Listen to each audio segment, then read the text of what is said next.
Hey teman-teman semuanya, selamat datang dan ketemu lagi bareng aku di channel Saham Media ya. Jadi kemarin baru saja saya menambahkan koleksi saham baru ya. Dimana di sini saya untuk investasi saham itu koleksi saham-saham yang membagikan dividen. Nah kemarin saya baru saja menambahkan saham baru yaitu saham TSPC. Nah, tentu saja di sini disclaimer dulu ya. Jadi silakan untuk disclaimernya bisa dibaca secara lengkap di deskripsi aja. Dan buat yang baru datang di channel ini, di channel Sans Media ini, saya biasanya membahas terkait keuangan ya, dan juga investasi. Jadi buat yang baru datang bisa klik tombol subscribe-nya supaya nggak ketinggalan dengan video-video terbaru dari channel ini. TSPC itu kode sahamnya ya, atau Tempo Scan Pacific Tbk. Kita coba baca di sini di profilnya. Jadi ini adalah PT Tempo Scan Pacific Tbk, merupakan perusahaan yang bergerak dalam industri farmasi. Perusahaan memiliki 3 divisi bisnis inti ya, divisi farmasi, divisi produk konsumen dan kosmetik, dan juga divisi distribusi. Divisi farmasinya memproduksi dan memasarkan berbagai obat bebas OTC dan obat resep serta suplemen. Dan di sini kita juga bisa lihat ya, ada beberapa brand-brand yang sudah kita kenal kayak Imaviton, ada Bodrek, ada Neoremasil, Revlon, Marina, Vidoran Smart, Maybaby, Oskadon, dan lain sebagainya.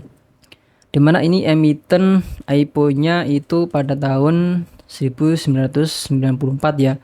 Jadi memang sudah lama. Sekarang kita lihat untuk revenue ya, atau pendapatan. Kita lihat dari tahun 2015. Di sini kita lihat ada 8 triliun, 9 triliun, 9 triliun, 10 triliun. Dan di sini dia memang naik, tapi naiknya itu nggak terlalu lah ya. Dan kalau di net income di sini kita lihat dari tahun 2015 sampai 2019 ya. Di sini angkanya di 500 M ya. Jadi memang sedikit stagnan. Kemudian mulai tahun 2020 ini naik ya di 700 M, 800 M, 1 triliun. Di 2023 1 triliun juga naik ya. Dan di 2024 di sini estimasinya juga naik. Dan kalau dari IPS-nya juga naik ya. Dia selalu naik. Di 2024 ini estimasinya di 320. Jadi di sini dari revenue, net income, dan juga IPS menurut saya bagus. Cuman untuk pertumbuhannya nggak terlalu. Sekarang kita lihat untuk pendapatan per segmen ya. Jadi tadi kita sudah lihat ya, segmen usahanya itu ada di farmasi, produk konsumen dan kosmetik, dan juga segmen jasa distribusi. Dimana kalau kita lihat di sini ya, yang saya suka dari TSPC, dia itu pendapatan per segmennya itu menurut saya nggak terlalu jomplang gitulah. Jadi kita lihat di sini farmasi 4 triliun dan juga produk konsumen dan kosmetik. Di sini pendapatannya di 4 triliun juga, dan distribusi pun juga sama di angka 4 triliun. Ya meskipun laba brutonya juga pasti beda ya. Kalau untuk yang distribusi ini mungkin keuntungannya atau labanya pastinya juga dikit, nggak terlalu banyak karena ini kan dia distribusi ya. Dan kalau kita lihat di sini laba brutonya yang paling banyak itu di produk konsumen dan kosmetik sih ya. Sekarang kita akan lihat produk dari TSPC ini ya. Jadi di sini saya ada di websitenya temposcangroup.com. Kita lihat di produk dan juga layanan ya. Di sini ada produk kesehatan, konsumen, kosmetik, obat resep ya. Di sini kita coba lihat produk kesehatan dulu. Di sini ada, nah ini dia ya, beberapa produk yang sudah kita kenal ya. Bodrek, Oskadon, Bodrexin, ada apa ini? Kontreksin, Neoremasil, Oskadril, Neodulax, Sudrex, Kontrex, trek semua ya. Alerasil. Yang saya tahu sih ya, ini yang saya tahu itu di Bodrek, oskadon dan juga butrexin, itu yang saya paling tahu ya. Terus ada vitamin mineral dan suplemen. Di sini ada Vidoran saya juga tahu, Hemaviton saya tahu, Neohormoviton saya belum tahu ya. Ada Vitonal, ada Polaris. Polaris ini kayaknya minuman. Nah, ini dia. Ada IP, Vidoran, Hemaviton. Balik ya. Terus di sini ada nutrisi ya, nutrisional, ada Vidoran dan juga Health DY. Terus ada herbal, di sini ada Reumasil Oralino. Kemudian ada Weber herbal, Butrexin herbal. Kemudian ada Mouthwash, ini ada Total Care. Kita coba ke produk konsumen ya. Produk konsumen di sini ada Marina. Nah, kalau Marina saya malah pakai ya. Kemudian ada Natural Honey, kemudian kalau dia Tamara itu ya. Kemudian ada Baby Care, di sini ada My Baby. Ini cukup terkenal ya ini produknya, My Baby Kids, for Baby. Lalu ada Personal Hygiene, di sini ada SOS. Kalau yang di sini kayak My Baby ini kita coba buka selengkapnya. Di sini nanti akan ada keterangan. Nah, ini ya market share-nya. Dan di sini bisa kita lihat untuk market share untuk produk My Baby ya. Ini di ya paling banyak ya. Jadi di sini dia itu bisa dibilang market leadernya. Kalau yang Marina pun juga sama kalau nggak salah. Itu adalah produk-produk dari produk konsumen ya. Sekarang kita coba lihat di kosmetik. Nah, untuk yang kosmetik di sini ada Ultima 2. Kemudian ada Marina Gloredia. Terus ada lagi di sini produk kosmetik berlisensi. Ada Revlon, Estee Lauder.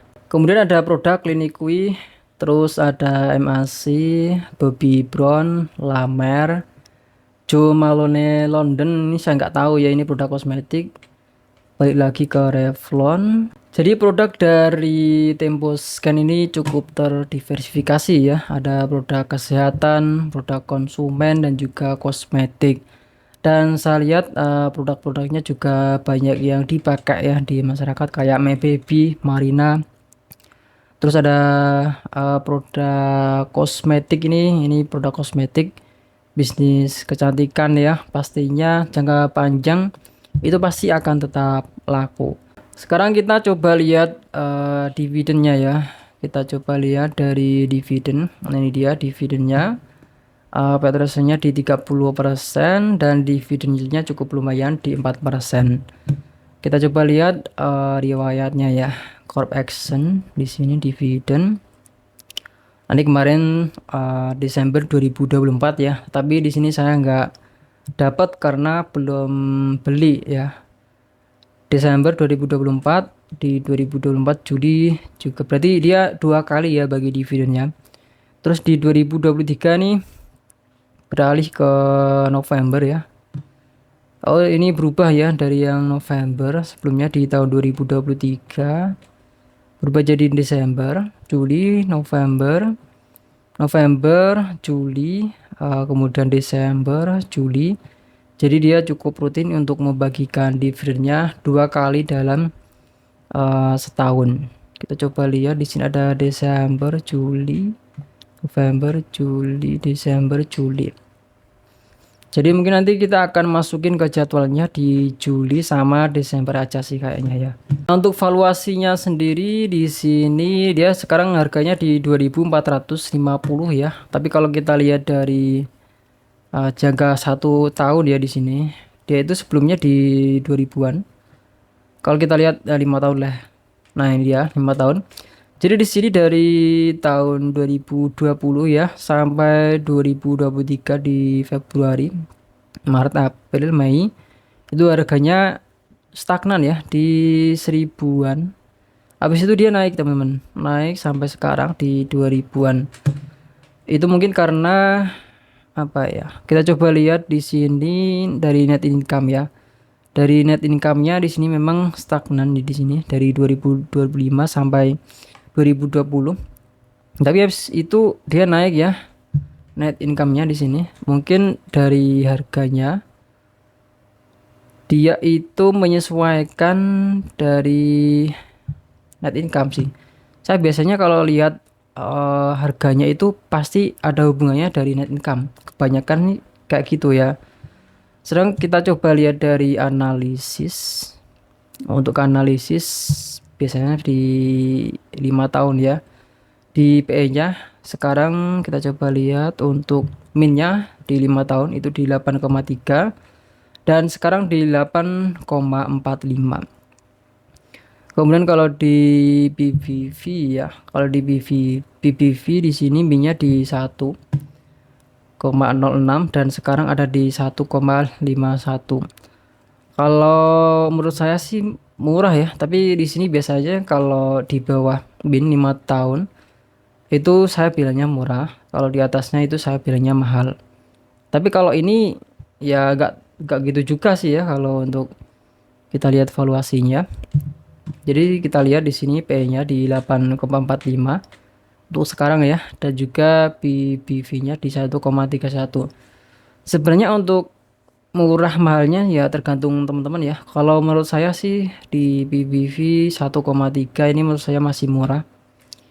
Dan PI-nya di 8 itu menurut saya juga masih murah. Tapi kita coba lihat 1 tahun, 3 tahun, 5 tahun, 3 bulan. Nah ini dia, kita lihat dari trennya ya. Kita lihat dari tren 3 bulan itu memang downtrend ya. Puncaknya di 2800, sekarang di 2400. Jadi kalau kita lihat trennya di sini dia menurun teman-teman. Ini dia trennya menurun ya di sini, dari sini dia terus menurun. Tapi ya saya bilang sih ya cukup murah ya. Sekarang kita coba lihat ke portofolionya aja. Nah ini dia, jadi kemarin saya beli TSPC cuman 1 lot ya, di harga 2420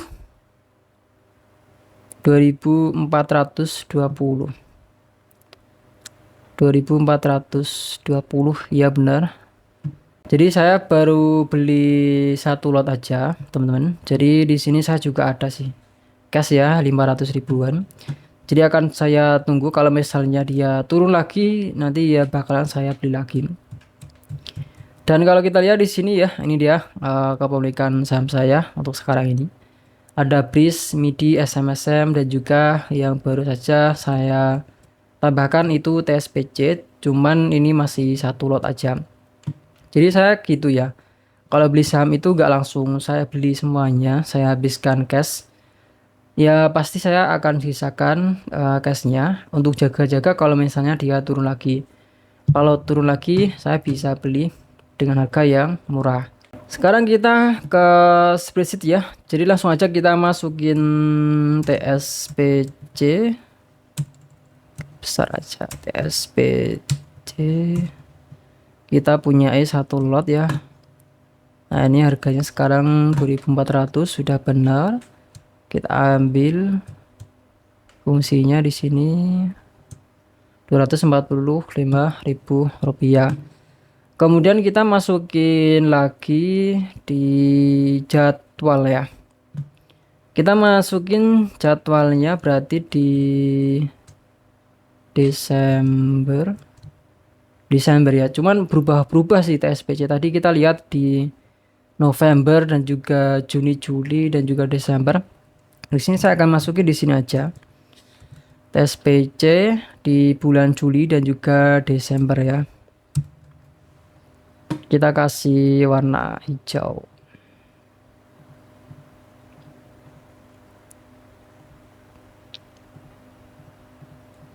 Nah, jadi di sini kita sudah masukin, kita tutup untuk yang bolong ya di Juli. Dan oh ya, cuma Juli aja yang kita tutup tadi. Jadi di sini saya ada PR untuk cari saham yang bagiin dividen di Januari, April dan juga Oktober. Mungkin nanti saya akan cari yang saham AS aja. Cuman untuk saham AS ini sudah banyak sih ya. Ada Mastercard, Apple, Home Depot, ada Visa dan juga Waste Management. Mungkin untuk yang April, Oktober, Juli dan juga Januari itu nanti saya akan masukin automatic data processing ya, atau ADP. Mungkin nanti saya bakalan bahas juga. Jadi untuk sekarang total portofolio saya baru di 3 juta aja. Jadi memang di sini saya modalnya sangat kecil ya. Jadi di sini ya namanya investasi, nggak harus nunggu kita punya banyak uang. Nanti kalau misalnya kita punya banyak uang, terus kita baru investasi, nanti bisa-bisa kita kehilangan uang kita karena kita belum tahu ya ilmunya. Karena di sini yang namanya beli saham itu ada banyak sekali yang harus kita pelajarin. Makanya di sini saya mulai untuk investasi itu dengan modal yang cukup kecil aja. Dari sini di sini saya akan terus belajar dan saya akan terus tahu ya saham mana yang harus saya beli gitu. Kalau misalnya banyak uang terus baru investasi langsung, mungkin bisa aja kita malah kehilangan uang. Jadi mungkin itu aja teman-teman, dan tentu saja disclaimer, dan pastinya saya nggak ngajak teman-teman untuk membeli saham apa yang saya beli atau yang saya sebut, karena di sini saya juga baru belajar. Total teman-teman di sini bisa lihat ya, di sini saya modalnya cukup kecil. Jadi mungkin itu aja, semoga bisa jadi referensi buat teman-teman, dan sampai jumpa di video berikutnya.